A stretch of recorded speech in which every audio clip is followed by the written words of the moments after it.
Good morning everyone. তো প্রথমে brush করে নিলাম, দেন প্রতিদিনের মতো আমি একটু গরম জল বসালাম। 2 গ্লাস পর পর আমি গরম জল খেয়ে থাকি। আপনারা ট্রাই করতে পারেন, এটা মেদ কমাতে হেল্প করে।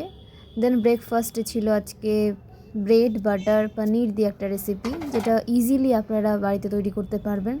আমি আপনাদের সাথে সেটা শেয়ারও করলাম। ওকে,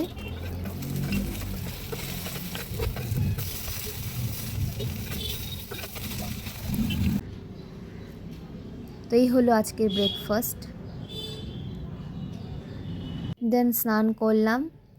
ঘরটার পরিষ্কার হয়ে গেছিলো, সেটা আমি আপনাদের সাথে শেয়ার করলাম না। তো স্নান সেরে আমি একটু নিজের কিছু কাজ ছিল, কাজগুলো করলাম।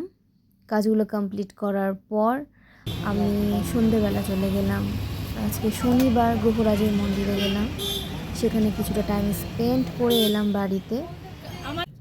তো এই হেলদি ড্রিঙ্কটা আমি এখন পান করলাম।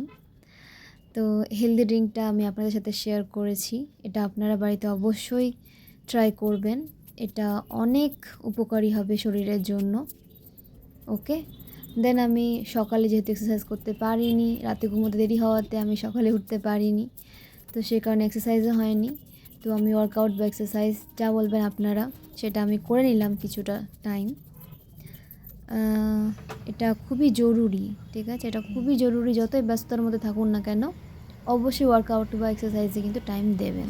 ওকে, তো ফ্রেন্ডস চলে এলাম ডিনার তৈরি করতে। তো আজকে ডিনারে ছিল পরোটা, পনির পরোটা। তো সেটা আমি গ্রিন টি দিয়ে খেয়েছি। তো এটা আপনারা বাড়িতে ট্রাই করতে পারেন, এটা খুব ইজি একটা রেসিপি, কমন ব্যাপার, এমন কিছু নয়।